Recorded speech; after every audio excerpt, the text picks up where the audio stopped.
The problem of the fishhooks. "There can be no doubt whatever," said Mr. Phillips, "that my theory is the true one. These flints are prehistoric fishhooks." "I dare say, but you know that in all probability the things were forged the other day with a door key." "Stuff," said Phillips. "I have some respect, Dyson, for your literary abilities, but your knowledge of ethnology is insignificant, or rather non-existent. These fishhooks satisfy every test. They are perfectly genuine." "Possibly. But as I said just now, you go to work at the wrong end. You neglect the opportunities that confront you and await you obvious at every corner. You positively shrink from the chance of encountering primitive man in this whirling and mysterious city. And you pass the weary hours in your agreeable retirement of Red Lion Square fumbling with bits of flint, which are, as I said, in all probability rank forgeries." Phillips took one of the little objects and held it up in exasperation. "Look at that ridge," he said. "Did you ever see such a ridge as that on a forgery?" Dyson merely grunted and lit his pipe, and the two sat smoking in rich silence, watching through the open window the children in the square as they flitted to and fro in the twilight of the lamps, as elusive as bats flying on the verge of a dark wood. "Well," said Phillips at last, "it is really a long time since you have been round. I suppose you have been working at your old task." "Yes," said Dyson, always the chase of the phrase. "I shall grow old in the hunt. But it is a great consolation to meditate on the fact that there are not a dozen people in England who know what style means." "I suppose not. For the matter of that, the study of ethnology is far from popular. And the difficulties. Primitive man stands dim and very far off across the great bridge of years. By the way," he went on after a pause, "what was that stuff you were talking just now about shrinking from the chance of encountering primitive man at the corner, or something of the kind? There are certainly people about here whose ideas are very primitive." "I wish, Phillips, you would not rationalize my remarks. If I recollect the phrases correctly, I hinted that you shrank from the chance of encountering primitive man in this whirling and mysterious city, and I meant exactly what I said. Who can limit the age of survival? The troglodyte and the lake dweller, perhaps representatives of yet darker races, may very probably be lurking in our midst, rubbing shoulders with frock-coated and finely draped humanity, ravening like wolves at heart and boiling with the foul passions of the swamp and the black cave. Now and then as I walk in Holborn or Fleet Street, I see a face which I pronounce abhorred, and yet I could not give a reason for the thrill of loathing that stirs within me. My dear Dyson, I refuse to enter myself in your literary trying-on department. I know that survivals do exist, but all things have a limit, and your speculations are absurd. You must catch me your troglodyte before I will believe in him." "I agree to that with all my heart," said Dyson, chuckling at the ease with which he had succeeded in drawing Phillips. "Nothing could be better. It's a fine night for a walk," he added, taking up his hat. "What nonsense you are talking, Dyson," said Phillips. "However, I have no objection to taking a walk with you. As you say, it is a pleasant night." "Come along then," said Dyson, grinning, "but remember our bargain." The two men went out into the square and, threading one of the narrow passages that serve as exits, struck towards the northeast. As they passed along a flaring causeway, they could hear at intervals between the clamor of the children and the triumphant Gloria played on a piano organ, the long, deep hum and roll of the traffic in Holborn, a sound so persistent that it echoed like the turning of everlasting wheels. Dyson looked to the right and left and conned the way, and presently they were passing through a more peaceful quarter, touching on deserted squares and silent streets black as midnight. Phillips had lost all count of direction, and as by degrees the region of faded respectability gave place to the squalid and dirty stucco offended the eye of the artistic observer, he merely ventured the remark that he had never seen a neighborhood more unpleasant or more commonplace. "More mysterious, you mean," said Dyson. "I warn you, Phillips, we are now hot upon the scent." They dived yet deeper into the maze of brickwork. Some time before they had crossed a noisy thoroughfare running east and west, and now the quarter seemed all amorphous, without character. Here a decent house with sufficient garden, here a faded square, and here factories surrounded by high blank walls with blind passages and dark corners, but all ill-lighted and unfrequented and heavy with silence. Presently, as they paced down a forlorn street of two-story houses, Dyson caught sight of a dark and obscure turning. "I like the look of that," he said. It seems to me promising. There was a street lamp at the entrance and another, a mere glimmer, at the further end. Beneath the lamp on the pavement, an artist had evidently established his academy in the daytime, for the stones were all a blur of crude colors rubbed into each other, and a few broken fragments of chalk lay in a little heap beneath the wall. "You see, people do occasionally pass this way," said Dyson, pointing to the ruins of the screever's work. "I confess I should not have thought it possible. Come, let us explore."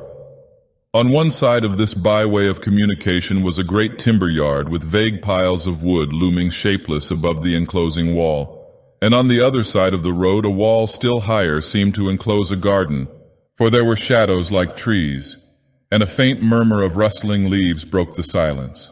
It was a moonless night, and clouds that had gathered after sunset had blackened, and midway between the feeble lamps the passage lay all dark and formless. And when one stopped and listened, and the sharp echo of reverberant footsteps ceased, there came from far away, as from beyond the hills, a faint roll of the noise of London. Phillips was bolstering up his courage to declare that he had had enough of the excursion when a loud cry from Dyson broke in upon his thoughts. "Stop, stop, for heaven's sake, or you will tread on it, there, almost under your feet." Phillips looked down and saw a vague shape, dark and framed in surrounding darkness, dropped strangely on the pavement, and then a white cuff glimmered for a moment as Dyson lit a match, which went out directly. "It's a drunken man," said Phillips very coolly. "It's a murdered man," said Dyson, and he began to call for police with all his might, and soon from the distance running footsteps echoed and grew louder, and cries sounded. A policeman was the first to come up. "What's the matter?" he said as he drew to a stand, panting. "Anything amiss here?" For he had not seen what was on the pavement. "Look," said Dyson, speaking out of the gloom. "Look there. My friend and I came down this place 3 minutes ago, and that is what we found." The man flashed his light on the dark shape and cried out. "Why, it's murder," he said. "There's blood all about him, and a puddle of it in the gutter there. He's not dead long either. Ah, there's the wound. It's in the neck." Dyson bent over what was lying there. He saw a prosperous gentleman dressed in smooth, well-cut clothes. The neat whiskers were beginning to grizzle a little. He might have been 45 an hour before, and a handsome gold watch had half slipped out of his waistcoat pocket. And there in the flesh of the neck, between chin and ear, gaped a great wound, clean cut, but all clotted with drying blood, and the white of the cheeks shone like a lighted lamp above the red. Dyson turned and looked curiously about him. The dead man lay across the path with his head inclined towards the wall, and the blood from the wound streamed away across the pavement, and lay a dark puddle, as the policeman had said, in the gutter. 2 more policemen had come up. The crowd gathered, humming from all quarters, and the officers had as much as they could do to keep the curious at a distance.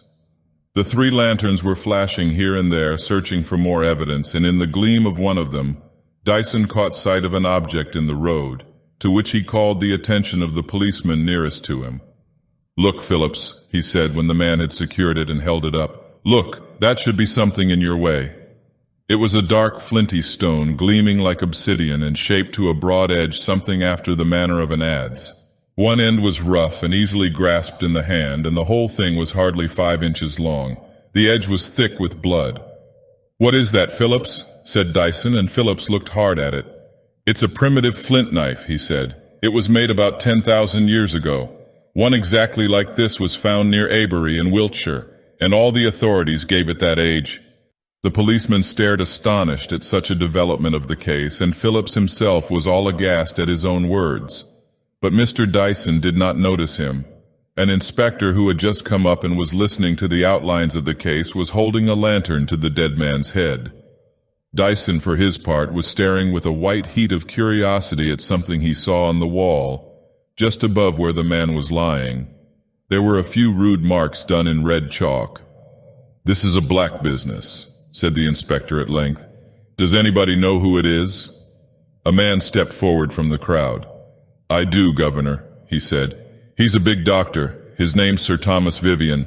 I was in the Orspital about 6 months ago, and he used to come round. He was a very kind man." "Lord," cried the inspector, "this is a bad job indeed. Why, Sir Thomas Vivian goes to the royal family, and there's a watch worth 100 guineas in his pocket, so it isn't robbery." Dyson and Phillips gave their cards to the authority and moved off. pushing with difficulty through the crowd that was still gathering fast. And the alley that had been lonely and desolate now swarmed with white staring faces and hummed with the buzz of rumor and horror, and rang with the commands of the officers of police. The two men, once free from this swarming curiosity, stepped out briskly, but for 20 minutes neither spoke a word. "Phillips," said Dyson as they came into a small but cheerful street, clean and brightly lit. "Phillips, I owe you an apology. I was wrong to have spoken as I did tonight. Such infernal jesting," he went on with heat, "as if there were no wholesome subjects for a joke. I feel as if I had raised an evil spirit." "For heaven's sake, say nothing more," said Phillips, choking down horror with visible effort. "You told the truth to me in my room. The troglodyte, as you said, is still lurking about the earth and in these very streets around us, slaying for mere lust of blood." "I will come up for a moment," said Dyson when they reached Red Lion Square. "I have something to ask you. I think there should be nothing hidden between us at all events." Phillips nodded gloomily, and they went up to the room where everything hovered indistinct in the uncertain glimmer of the light from without. When the candle was lighted and the two men sat facing each other, Dyson spoke. "Perhaps," he began, "you did not notice me peering at the wall just above the place where the head lay. The light from the inspector's lantern was shining full on it, and I saw something that looked queer to me, and I examined it closely. I found that someone had drawn in red chalk a rough outline of a hand, a human hand, upon the wall. But it was the curious position of the fingers that struck me. It was like this." And he took a pencil and a piece of paper and drew rapidly, and then handed what he had done to Phillips. It was a rough sketch of a hand seen from the back, with the fingers clenched and the top of the thumb protruded between the first and second fingers and pointed downwards, as if to something below. "It was just like that," said Dyson as he saw Phillips's face grow still whiter. "The thumb pointed down as if to the body. It seemed almost a live hand in ghastly gesture, and just beneath there was a small mark with the powder of the chalk lying on it, as if someone had commenced a stroke and had broken the chalk in his hand. I saw the bit of chalk lying on the ground, but what do you make of it?" "It's a horrible old sign," said Phillips. "One of the most horrible signs connected with the theory of the evil eye. It is used still in Italy, but there can be no doubt that it has been known for ages. It is one of the survivals. You must look for the origin of it in the black swamp whence man first came." Dyson took up his hat to go. "I think, jesting apart," said he, "that I kept my promise and that we were and are hot on the scent, as I said. It seems as if I had really shown you primitive man or his handiwork at all events." Incident of the letter.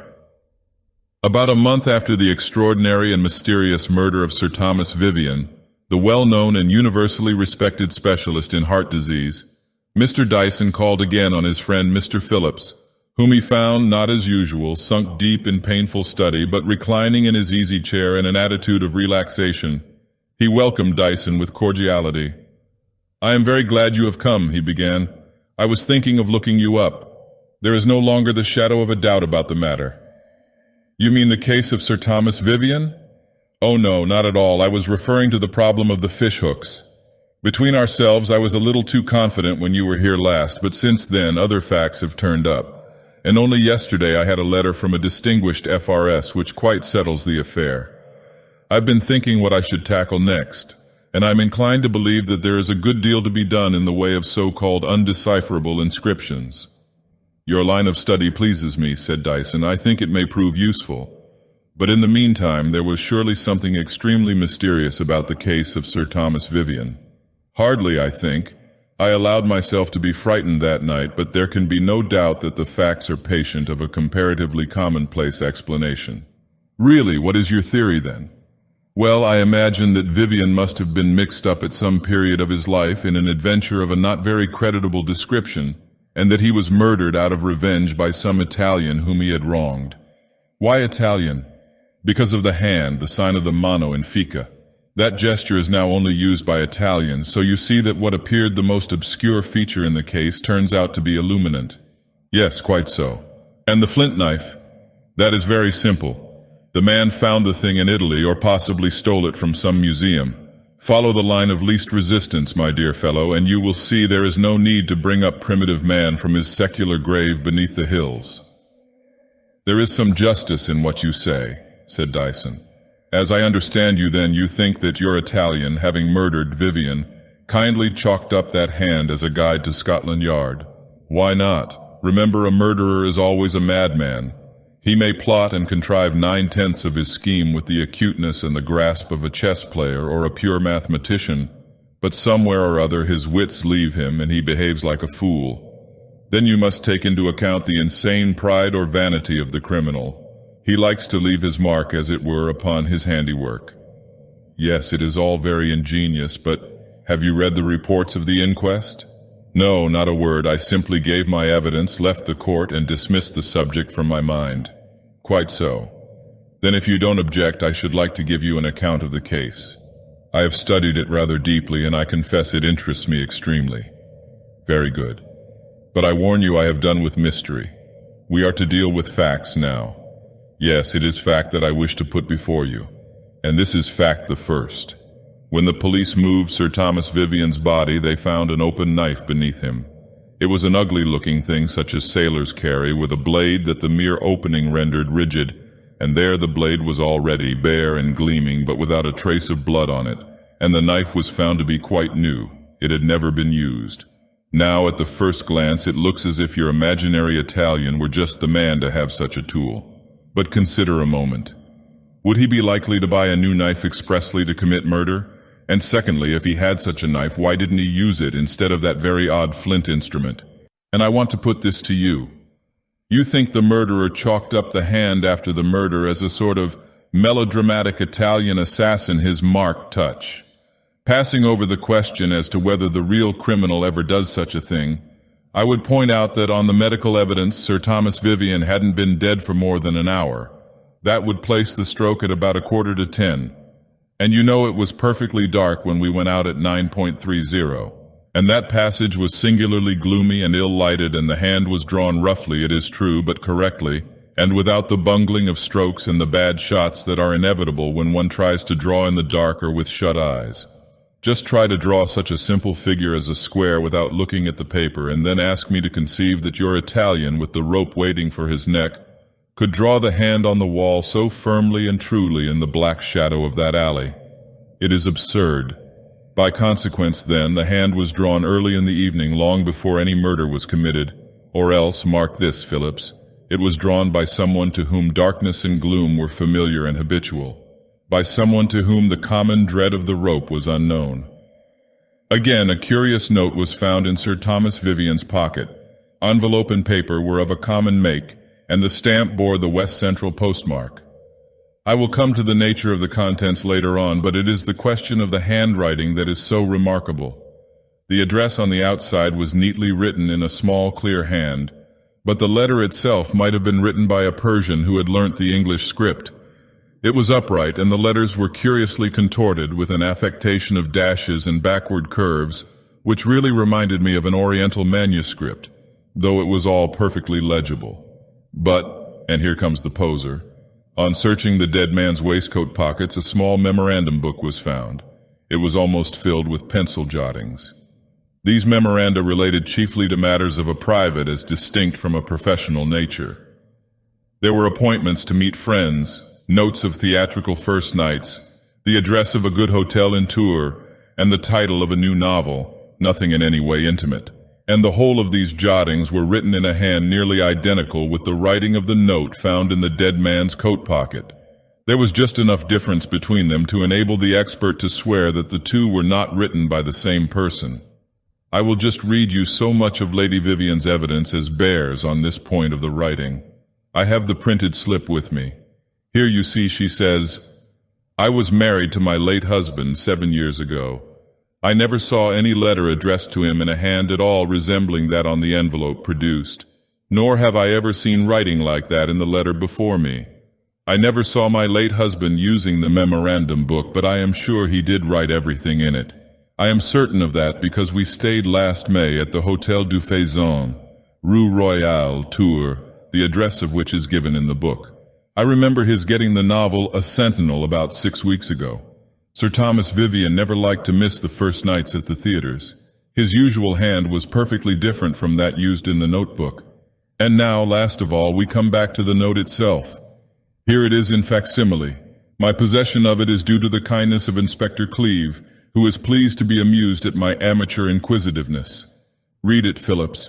You tell me you are interested in obscure inscriptions. Here is something for you to decipher. Mr. Phillips, absorbed in spite of himself in the strange circumstances Dyson had related, took the piece of paper and scrutinized it closely. The handwriting was indeed bizarre in the extreme, and as Dyson had noted, not unlike the Persian character in its general effect, but it was perfectly legible. "Read it aloud," said Dyson, and Phillips obeyed. Hand did not point in vain. The meaning of the stars is no longer obscure. Strangely enough, the black heaven vanished or was stolen yesterday, but that does not matter in the least, as I have a celestial globe. Our old orbit remains unchanged. You have not forgotten the number of my sign. Or will you appoint some other house? I have been on the other side of the moon and can bring something to show you. "And what do you make of that?" said Dyson. "It seems to me mere gibberish," said Phillips. "You suppose it has a meaning?" "Oh, surely it was posted 3 days before the murder. It was found in the murdered man's pocket. It is written in a fantastic hand which the murdered man himself used for his private memoranda. There must be purpose under all this, and to my mind there is something ugly enough hidden under the circumstances of this case of Sir Thomas Vivian." "But what theory have you formed?" "Oh, as to theories, I am still in a very early stage. It is too soon to state conclusions, but I think I have demolished your Italian. I tell you, Phillips, again the whole thing has an ugly look to my eyes. I cannot do as you do and fortify myself with cast-iron propositions to the effect that this or that doesn't happen and never has happened. You note that the first word in the letter is hand. That seems to me, taken with what we know about the hand on the wall, significant enough, and what you yourself told me of the history and meaning of the symbol, its connection with a world-old belief and faiths of dim, far-off years. All this speaks of mischief for me at all events. No, I stand pretty well to what I said to you half in joke that night before we went out.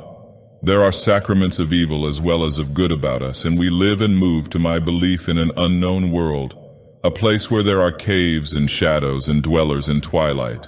It is possible that man may sometimes return on the track of evolution, and it is my belief that an awful lore is not yet dead." "I cannot follow you in all this," said Phillips. "It seems to interest you strangely.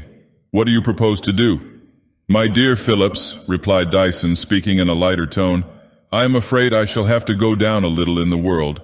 I have a prospect of visits to the pawnbrokers before me, and the publicans must not be neglected.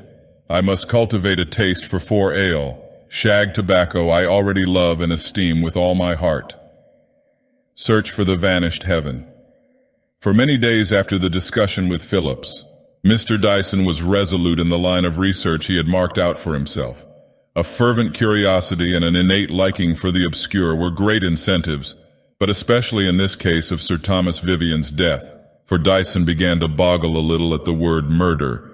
There seemed to him an element that was more than curious. The sign of the red hand upon the wall, the tool of flint that had given death, the almost identity between the handwriting of the note and the fantastic script reserved religiously, as it appeared, by the doctor for trifling jottings. All these diverse and variegated threads joined to weave in his mind a strange and shadowy picture, with ghastly shapes dominant and deadly and yet ill-defined, like the giant figures wavering in an ancient tapestry. He thought he had a clue to the meaning of the note, and in his resolute search for the black heaven which had vanished, he beat furiously about the alleys and obscure streets of central London, making himself a familiar figure to the pawnbroker and a frequent guest at the more squalid pothouses. "Get out of this," said the man. "Shut up and be off, or I'll send for the police." "Police, you—" bawled the woman. We'll give you something to fetch the police for." And with a rapid dive into her bag, she pulled out some object which she hurled furiously at the barman's head. The man ducked down, and the missile flew over his head and smashed a bottle to fragments, while the woman with a peal of horrible laughter rushed to the door, and they could hear her steps pattering fast over the wet stones. The barman looked ruefully about him. "Not much good going after her," he said, "and I'm afraid what she's left won't pay for that bottle of whiskey." He fumbled amongst the fragments of broken glass and drew out something dark, a kind of square stone it seemed, which he held up. Valuable curiosity, he said. Any gent like to bid? The habitués had scarcely turned from their pots and glasses during these exciting incidents. They gazed a moment fishily when the bottle smashed, and that was all, and the mumble of the confidential was resumed, and the jangle of the quarrelsome, and the shy and solitary sucked in their lips and relished again the rank flavor of the spirit. Dyson looked quickly at what the barman held before him. "Would you mind letting me see it?" he said. "It's a queer-looking old thing, isn't it?" It was a small black tablet, apparently of stone, about 4 inches long by 2.5 broad, and as Dyson took it he felt rather than saw that he touched the secular with his flesh. There was some kind of carving on the surface, and most conspicuous, a sign that made Dyson's heart leap. "I don't mind taking it," he said quietly. "Would 2 shillings be enough?" "Say $half, said the man, and the bargain was concluded. Dyson drained his pot of beer, finding it delicious, and lit his pipe and went out deliberately soon after. When he reached his apartment, he locked the door and placed the tablet on his desk, and then fixed himself in his chair as resolute as an army in its trenches before a beleaguered city. The tablet was full under the light of the shaded candle, and scrutinizing it closely, Dyson saw first the sign of the hand with the thumb protruding between the fingers. It was cut finely and firmly on the dully black surface of the stone, and the thumb pointed downward to what was beneath. "It is mere ornament," said Dyson to himself, "perhaps symbolical ornament, but surely not an inscription, or the signs of any words ever spoken." The hand pointed at a series of fantastic figures, spirals and whorls of the finest, most delicate lines, spaced at intervals over the remaining surface of the tablet. The marks were as intricate and seemed almost as much without design as the pattern of a thumb impressed upon a pane of glass. "Is it some natural marking?" thought Dyson. "There have been queer designs, likenesses of beasts and flowers, in stones with which man's hand had nothing to do." And he bent over the stone with a magnifier, only to be convinced that no hazard of nature could have delineated these varied labyrinths of line. The whorls were of different sizes. Some were less than the 1/12 of an inch in diameter, and the largest was a little smaller than a sixpence. And under the glass, the regularity and accuracy of the cutting were evident, and in the smaller spirals the lines were graduated at intervals of 1/100th of an inch. The whole thing had a marvelous and fantastic look, and gazing at the mystic whorls beneath the hand, Dyson became subdued with an impression of vast and far-off ages, and of a living being that had touched the stone with enigmas before the hills were formed, when the hard rock still boiled with fervent heat. "The black heaven is found again," he said, "but the meaning of the stars is likely to be obscure for everlasting so far as I am concerned." London stilled without, and a chill breath came into the room as Dyson sat gazing at the tablet shining duskily under the candlelight, and at last, as he closed the desk over the ancient stone, all his wonder at the case of Sir Thomas Vivian increased tenfold, and he thought of the well-dressed, prosperous gentleman lying dead mystically beneath the sign of the hand, and the insupportable conviction seized him that between the death of this fashionable West End doctor and the weird spirals of the tablet there were most secret and unimaginable links. For days he sat before his desk gazing at the tablet, unable to resist its lodestone fascination, and yet quite helpless, without even the hope of solving the symbols so secretly inscribed. At last, desperate, he called in Mr. Phillips in consultation and told in brief the story of the finding the stone. "Dear me," said Phillips, "this is extremely curious. You have had a find indeed. Why, it looks to me even more ancient than the Hittite seal. I confess the character, if it is a character, is entirely strange to me. These whorls are really very quaint." "Yes, but I want to know what they mean. You must remember this tablet is the black heaven of the letter found in Sir Thomas Vivian's pocket. It bears directly on his death." "Oh no, that is nonsense. This is no doubt an extremely ancient tablet which has been stolen from some collection. Yes, the hand makes an odd coincidence, but only a coincidence after all." "My dear Phillips, you are a living example of the truth of the axiom that extreme skepticism is mere credulity. But can you decipher the inscription?" "I undertake to decipher anything," said Phillips. "I do not believe in the insoluble. These characters are curious, but I cannot fancy them to be inscrutable." "Then take the thing away with you and make what you can of it. It has begun to haunt me. I feel as if I had gazed too long into the eyes of the Sphinx." Phillips departed with the tablet in an inner pocket. He had not much doubt of success, for he had evolved 37 rules for the solution of inscriptions. Yet when a week had passed and he called to see Dyson, there was no vestige of triumph on his features. He found his friend in a state of extreme irritation, pacing up and down in the room like a man in a passion. He turned with a start as the door opened. "Well," said Dyson, "you have got it? What is it all about?" "My dear fellow, I am sorry to say I have completely failed. I have tried every known device in vain. I have even been so officious as to submit it to a friend at the museum, but he, though a man of prime authority on the subject, tells me he is quite at fault. It must be some wreckage of a vanished race, almost, I think, a fragment of another world than ours. I am not a superstitious man, Dyson, and you know that I have no truck with even the noble delusions. But I confess I yearn to be rid of this small square of blackish stone. Frankly, it has given me an ill week. It seems to me troglodytic and abhorred." Phillips drew out the tablet and laid it on the desk before Dyson. "By the way," he went on, "I was right at all events in one particular. It has formed part of some collection. There is a piece of grimy paper on the back that must have been a label." "Yes, I noticed that," said Dyson, who had fallen into deepest disappointment. "No doubt the paper is a label.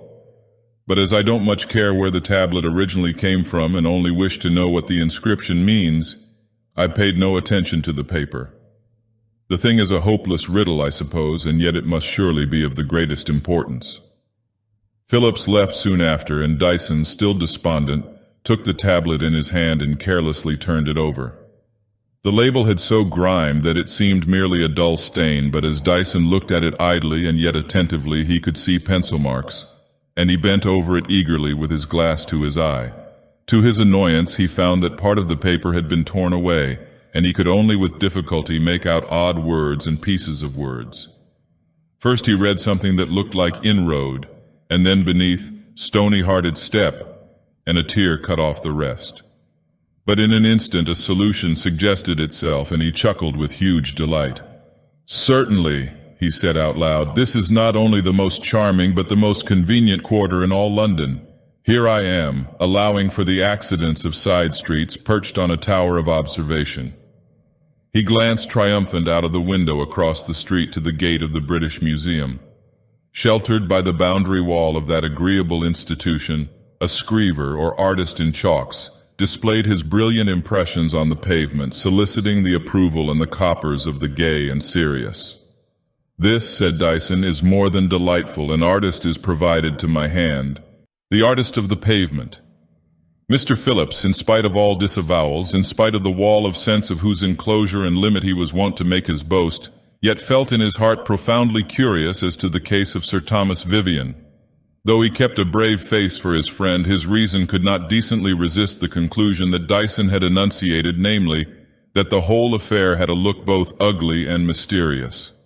There was the weapon of a vanished race that had pierced the great arteries, the red hand, the symbol of a hideous faith that pointed to the slain man, and then the tablet which Dyson declared he had expected to find, and had certainly found, bearing the ancient impress of the hand of malediction, and a legend written beneath in a character compared with which the most antique cuneiform was a thing of yesterday.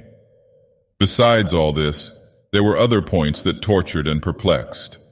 How to account for the bare knife found unstained beneath the body, and the hint that the red hand upon the wall must have been drawn by someone whose life was passed in darkness, thrilled him with a suggestion of dim and infinite horror.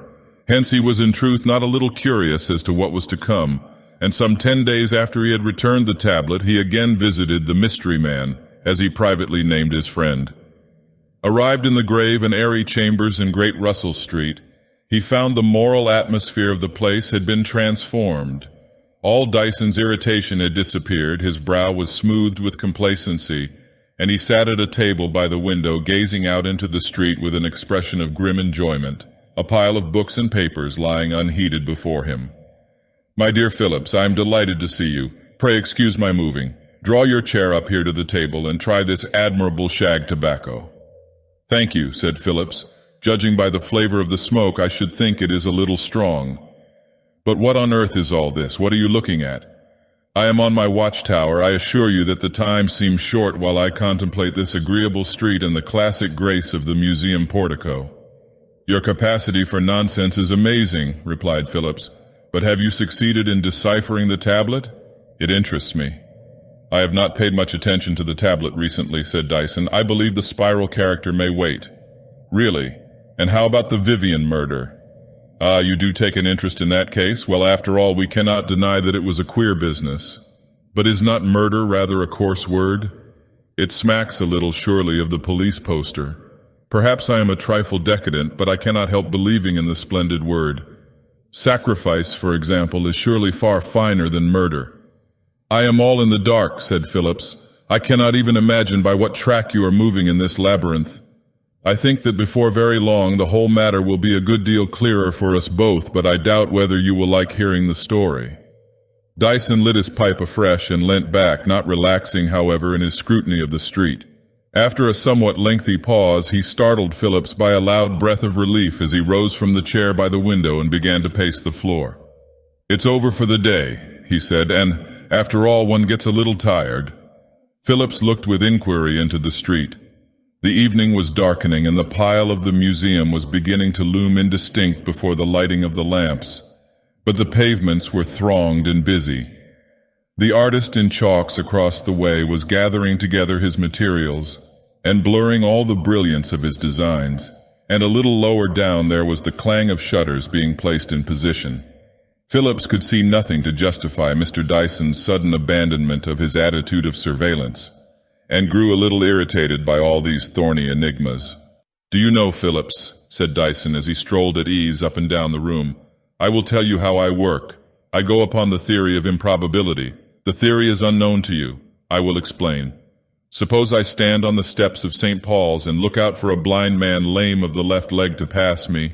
It is evidently highly improbable that I shall see such a person by waiting for an hour. If I wait 2 hours, the improbability is diminished, but is still enormous, and a watch of a whole day would give little expectation of success. But suppose I take up the same position day after day and week after week, don't you perceive that the improbability is lessening constantly, growing smaller day after day? Don't you see that two lines which are not parallel are gradually approaching one another, drawing nearer and nearer to a point of meeting, till at last they do meet, and improbability has vanished altogether? That is how I found the black tablet. I acted on the theory of improbability.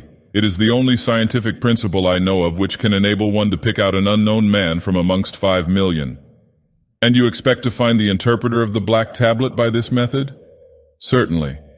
And the murderer of Sir Thomas Vivian also?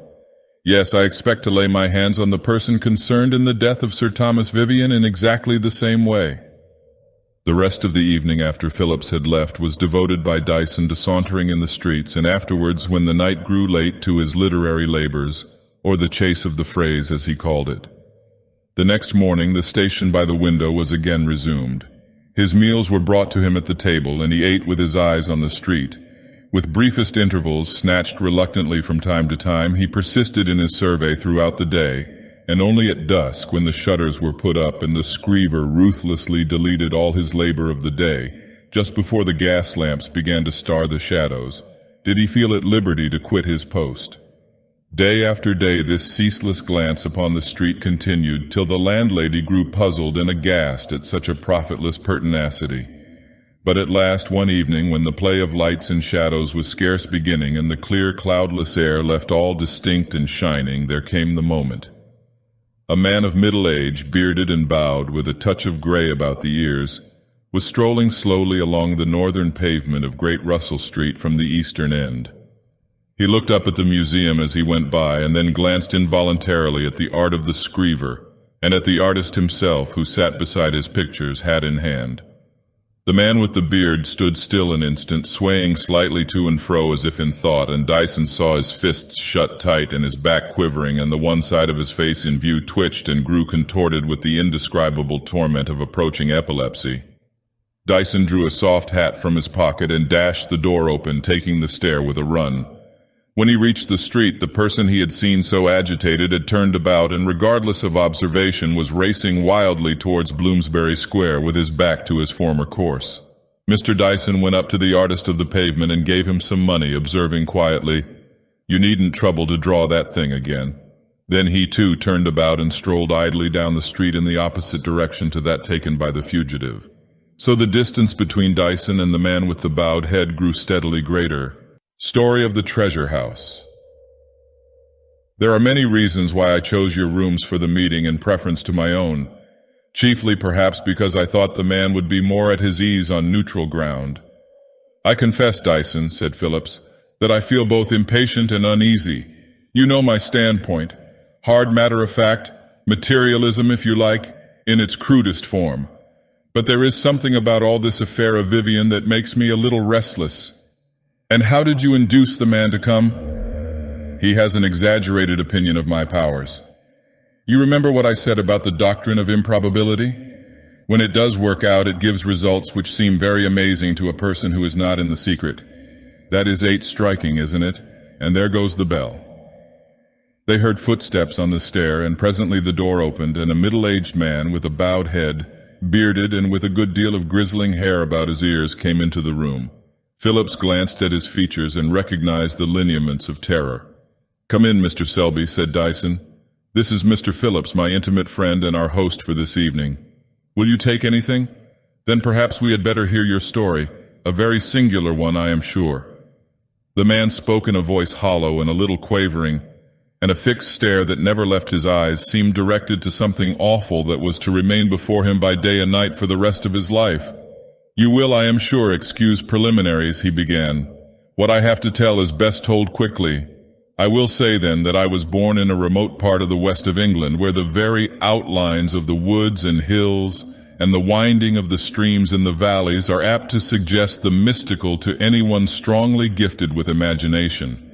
When I was quite a boy, there were certain huge and rounded hills, certain depths of hanging wood, and secret valleys bastioned round on every side that filled me with fancies beyond the bourne of rational expression. And as I grew older and began to dip into my father's books, I went by instinct like the bee to all that would nourish fantasy.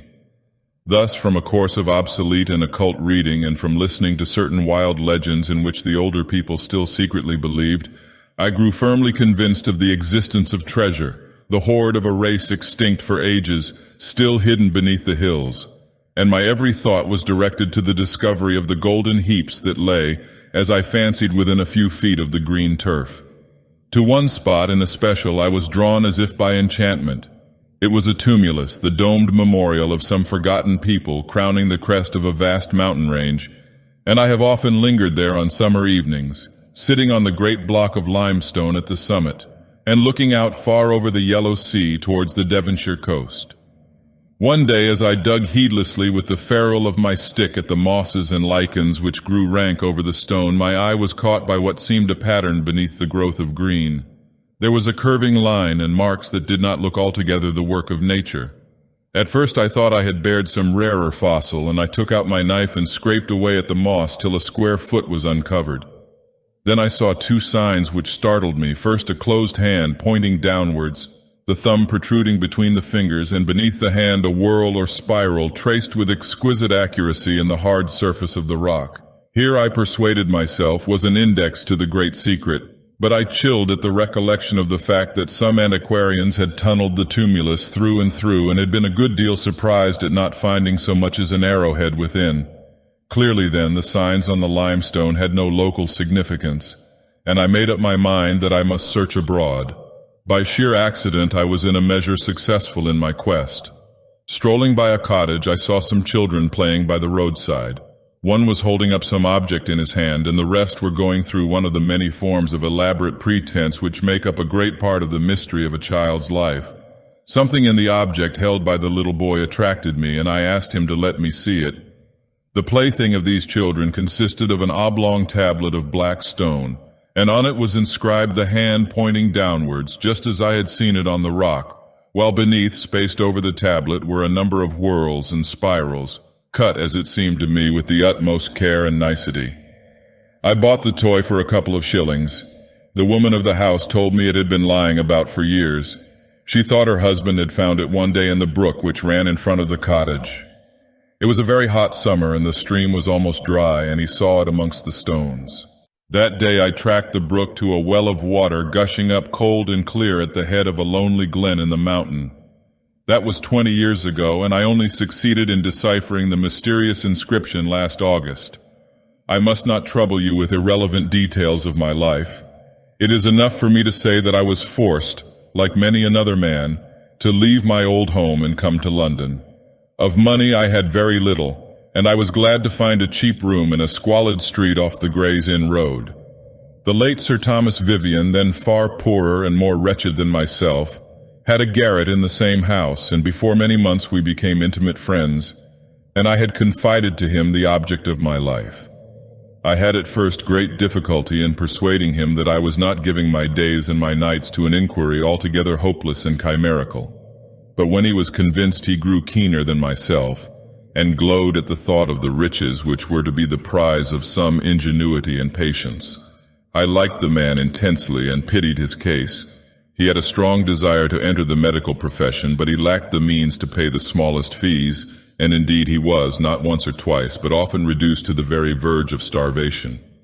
I freely and solemnly promised that under whatever chances he should share in my heaped fortune when it came, and this promise to one who had always been poor and yet thirsted for wealth and pleasure in a manner unknown to me was the strongest incentive. He threw himself into the task with eager interest and applied a very acute intellect and unwearied patience to the solution of the characters on the tablet. I, like other ingenious young men, was curious in the matter of handwriting, and I had invented or adapted a fantastic script which I used occasionally, and which took Vivian so strongly that he was at the pains to imitate it. It was arranged between us that if we were ever parted, and had occasion to write on the affair that was so close to our hearts, this queer hand of my invention was to be used, and we also contrived a semi-cipher for the same purpose. Meanwhile, we exhausted ourselves in efforts to get at the heart of the mystery, and after a couple of years had gone by, I could see that Vivian began to sicken a little of the adventure, and one night he told me with some emotion that he feared both our lives were being passed away in idle and hopeless endeavor. Not many months afterwards, he was so happy as to receive a considerable legacy from an aged and distant relative whose very existence had been almost forgotten by him, and with money at the bank he became at once a stranger to me. He had passed his preliminary examination many years before and forthwith decided to enter at St. Thomas's Hospital, and he told me that he must look out for a more convenient lodging. As we said goodbye, I reminded him of the promise I had given and solemnly renewed it, but Vivian laughed with something between pity and contempt in his voice and expression as he thanked me. I need not dwell on the long struggle and misery of my existence, now doubly lonely. I never wearied or despaired of final success, and every day saw me at work, the tablet before me, and only at dusk would I go out and take my daily walk along Oxford Street, which attracted me, I think, by the noise and motion and glitter of lamps. This walk grew with me to a habit. Every night and in all weathers I crossed the Gray's Inn Road and struck westward, sometimes choosing a northern track by the Euston Road and Tottenham Court Road. Sometimes I went by Holborn, and I sometimes by way of Great Russell Street. Every night I walked for an hour to and fro on the northern pavement of Oxford Street, and the tale of De Quincey and his name for the street, stony-hearted stepmother, often recurred to my memory. Then I would return to my grimy den and spend hours more in endless analysis of the riddle before me. The answer came to me one night a few weeks ago. It flashed into my brain in a moment, and I read the inscription and saw that after all I had not wasted my days. The place of the treasure house of them that dwell below were the first words I read, and then followed minute indications of the spot in my own country where the great works of gold were to be kept forever. Such a track was to be followed, such a pitfall avoided. Here the way narrowed almost to a fox's hole, and there it broadened, and so at last the chamber would be reached. I determined to lose no time in verifying my discovery. Not that I doubted at that great moment, but I would not risk even the smallest chance of disappointing my old friend Vivian, now a rich and prosperous man. I took the train for the west, and one night with chart in hand traced out the passage of the hills, and went so far that I saw the gleam of gold before me. I would not go on. I resolved that Vivian must be with me, and I only brought away a strange knife of flint which lay on the path, as confirmation of what I had to tell. I returned to London and was a good deal vexed to find the stone tablet had disappeared from my rooms. My landlady, an inveterate drunkard, denied all knowledge of the fact, but I have little doubt she had stolen the thing for the sake of the glass of whiskey it might fetch.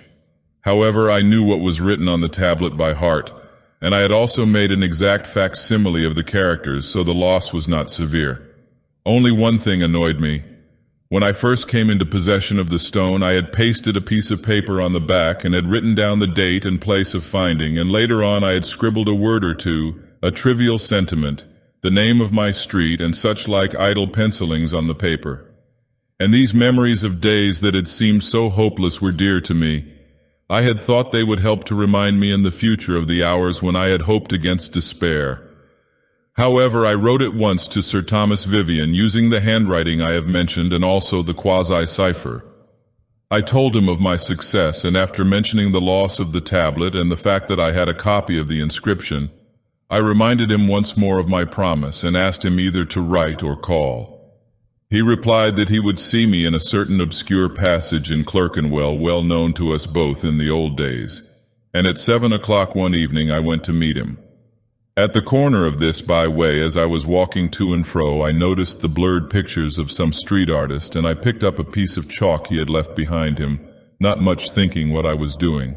I paced up and down the passage, wondering a good deal, as you may imagine, as to what manner of man I was to meet after so many years of parting, and the thoughts of the buried time coming thick upon me. I walked mechanically without raising my eyes from the ground. I was startled out of my reverie by an angry voice and a rough inquiry why I didn't keep to the right side of the pavement.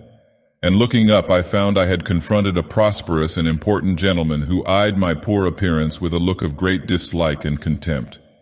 I knew directly it was my old comrade, and when I recalled myself to him, he apologized with some show of regret, and began to thank me for my kindness doubtfully, as if he hesitated to commit himself, and as I could see, with the hint of a suspicion as to my sanity.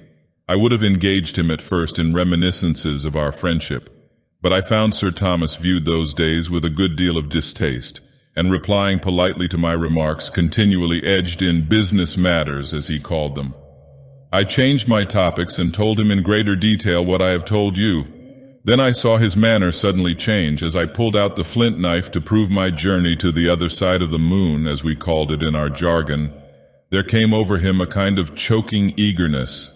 His features were somewhat discomposed, and I thought I detected a shuddering horror, a clenched resolution, and the effort to keep quiet succeed one another in a manner that puzzled me.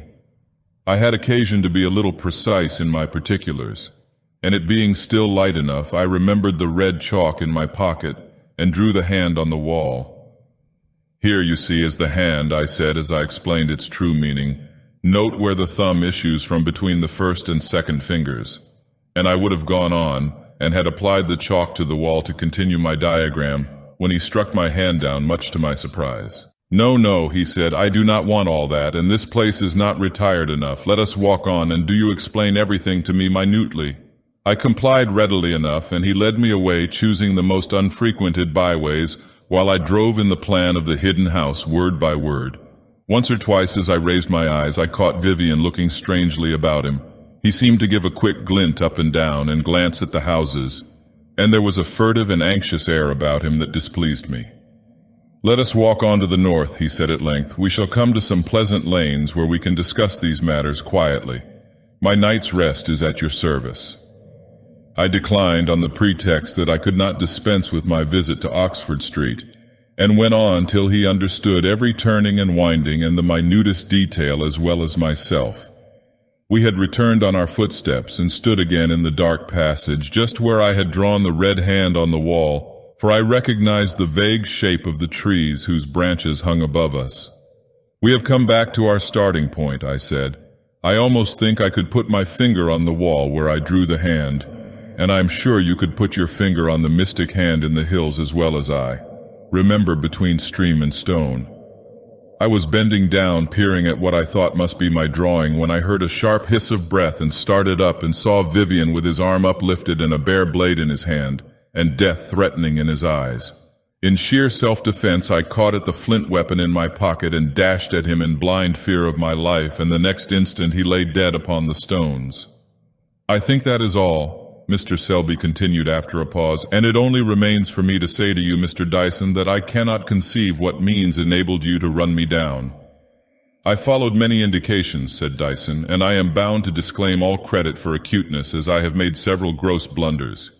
Your celestial cipher did not, I confess, give me much trouble. I saw at once that terms of astronomy were substituted for common words and phrases. You had lost something black, or something black had been stolen from you. A celestial globe is a copy of the heavens, so I knew you meant you had a copy of what you had lost.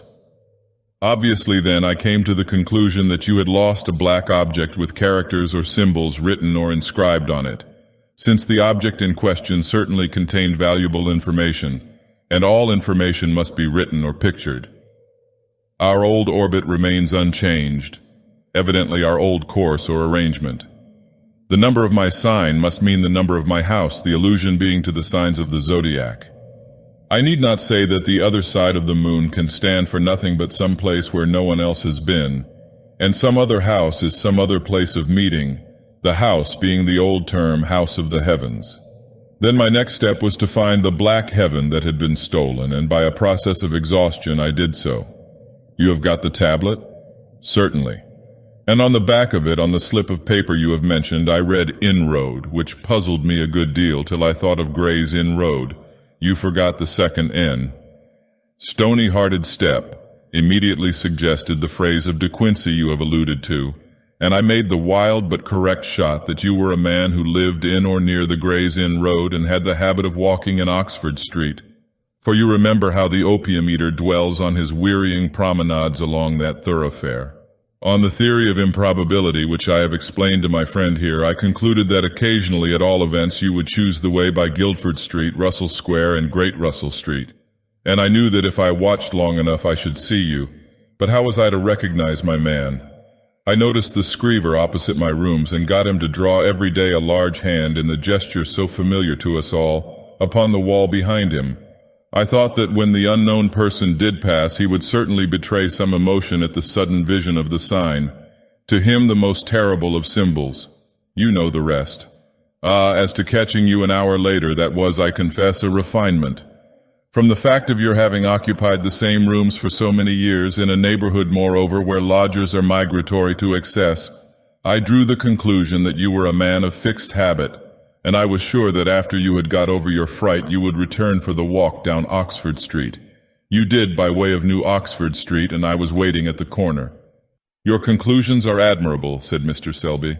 I may tell you that I had my stroll down Oxford Street the night Sir Thomas Vivian died, and I think that is all I have to say. Scarcely, said Dyson. How about the treasure? I had rather we did not speak of that, said Mr. Selby, with a whitening of the skin about the temples. Oh, nonsense, sir, we are not blackmailers. Besides, you know you are in our power. Then as you put it like that, Mr. Dyson, I must tell you I returned to the place. I went on a little farther than before. The man stopped short, his mouth began to twitch, his lips moved apart, and he drew in quick breaths, sobbing. Well, well, said Dyson, I dare say you have done comfortably. Comfortably, Selby went on, constraining himself with an effort. Yes, so comfortably that hell burns hot within me forever. I only brought one thing away from that awful house within the hills. It was lying just beyond the spot where I found the flint knife. Why did you not bring more? The whole bodily frame of the wretched man visibly shrank and wasted. His face grew yellow as tallow, and the sweat dropped from his brows. The spectacle was both revolting and terrible, and when the voice came it sounded like the hissing of a snake. Because the keepers are still there, and I saw them, and because of this.